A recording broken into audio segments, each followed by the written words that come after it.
భారతీయ ఛానల్కి స్వాగతం. ఆంధ్రాలో ఎలక్షనీరింగ్ క్యాంప్ అదే ఎలక్షన్ దగ్గర పడుతున్న కొద్దీ వేడి పెరుగుతుందండి. బీజేపీ క్యాంప్స్లో కూడా ఆ, చిన్న చిన్న మార్పులు వస్తున్నాయి వాళ్ళ వాళ్ళ అని అంటున్నారు అందరూ. అది అంటే వాళ్ళ తెలుగుదేశంతో చేరే అవకాశం ఉందేమో అని మాటలు వస్తున్నాయి. అది ఎంతమంది నిజమో తెలియదు. కాకపోతే ఒకటైతే కరెక్ట్, చాలా మంది కోవట్లు ఉన్నారు ఆంధ్ర బీజేపీలో.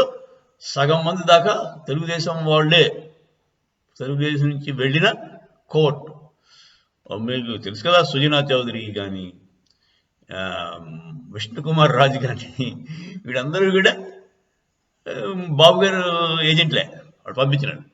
వీళ్ళు ఒక్కొక్కళ్ళు ఇప్పుడు బీజేపీ టికెట్ లేదని చెప్పి జంప్ అయిపోయి వచ్చేసే అవకాశం చాలా ఉంది. ఇప్పుడు సుజనా చౌదరి గారికి గుంటూరు సీట్ ఇస్తానని తెలుగుదేశం పిలిస్తే వచ్చాడా బయటికి? సరే, ఇప్పుడు మరి ఈ సమయంలో మరి వాళ్ళు ఏదో మంత్రాలు జరుగుతున్నాయి వాళ్ళ తిరిగి అని చెప్పి చాలా మంది అంటున్నారు. అది తెలుగుదేశం వాళ్ళ విష్ఫుల్ థింకింగ్, వాళ్ళు ఇలా అయిపోతే బాగుండు అనుకుని పైకి చెప్పేస్తారు. అదో లేదా నిజమో తెలియదు.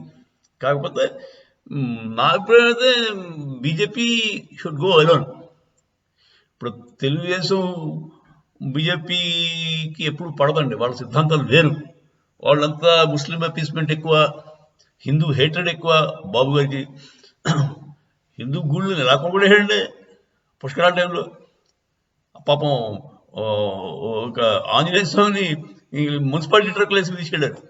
ఆ ఫోటోలు మీరు చూసే ఉంటారు వాట్సాప్లో. ఇప్పుడు పాపం Jaganmohan Reddy, even though is a Christian, అతను మళ్ళీ మన హిందువుల సెంటిమెంట్ గుర్తించాడు. ఓట్లు ఎక్కడ పడతాయో తెలుసుకున్నాడు. అతను బుర్రగా ఆలోచించాడు. మన మళ్ళీ ఆ గుళ్ళు కూల్చేసిన గుళ్ళన్నింటినీ కూడా కట్టించాడు. ఆ బ్రిడ్జి కోసం కూల్చేసి కృష్ణా బ్యారేజ్ దగ్గర విజయవాడ.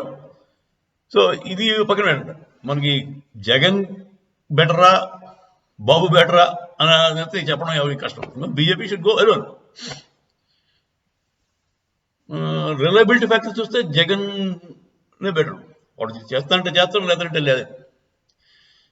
అదండి. సో నా అభిప్రాయం అది మీకు ఎవరికి అవసరం లేకపోవచ్చు. అయితే బీజేపీ షుడ్ గో అలోన్. తర్వాత బీజేపీ కూడా కొంత గ్రౌండ్ వర్క్ చేయాలండి. సౌత్లో వాళ్ళకి సరైన లీడర్ లేకో, సరైన ఇన్పుట్ లేకో, సౌత్ గురించి తెలియకో అమిత్ షా గారి వ్యూహాలన్నీ ఫలించట్లే ఇక్కడ. ఎందుకంటే మన వాళ్ళు చెప్పరు కరెక్ట్గాను, క్లియర్ కట్గా చెప్పే నాయకులు ఎవడు లేడు ఇక్కడ. ఎంతో మొహమాటాలు, వాడేమనుకుంటాడు వీడనుకుంటాడు అని చెప్పేసి సగం సగం నసిగేసి వదిలేస్తారు. దాంతో వాళ్ళకి అర్థం కాదు. వాళ్ళు కరాఖండిగా ఉంటారు. నార్త్ ఇండియన్స్ అంతా కూడా మాట గట్టిగానే ఉంటారు. వాళ్ళు బహుమాటాలు గట్టిగా పోరు. వాళ్ళ తీరు వేరు, మన తీరు వేరు. మనం కొంచెం మెత్తగానే ఉంటాం వాళ్ళకంటే. మెత్తగంటే యుద్ధం వస్తే మనతో మన మించిన వీరు లేరు. కాకపోతే మాట గతం మృదువుగా ఉంటుంది. అవతల శత్రువు అయినా సరే వాడిని ఎందుకు బాధ పెట్టడం, పోన్లే వాడే తెలుసుకుంటాడులే అని చెప్పి వదిలేసే తత్వం ఉంది. దానివల్ల కమ్యూనికేషన్లో గ్యాప్ వచ్చేస్తుంది మనకి, నార్త్ ఇండియన్స్కి. సో ఏమవుతుందో చూద్దాం. బీజేపీ నేను అడిగితే వేరేగా పార్టిసిపేట్ చేస్తే నెక్స్ట్ టైం కన్నా, లేకపోతే డౌన్ ద లైన్ 10 ఏళ్ళ తర్వాతైనా ఒక క్యాడరు, ఒక స్ట్రాంగ్ పార్టీ కింద నిలబడడానికి అవకాశం చాలా ఉంది. వీరాభిమానులు ఉన్నారండి బీజేపీకి. నేను ఐఎమ్ ఏ బిగ్ ఫ్యాన్. ఆర్ఎస్ఎస్కి బీజేపీ అంటే మేము ఎదురేది చేస్తాం. అలాంటి ఇంకా బిల్డ్ చేసుకుంటే మన క్యాడర్ని ఎక్సలెంట్ ఆపర్చునిటీస్ ఉన్నాయి.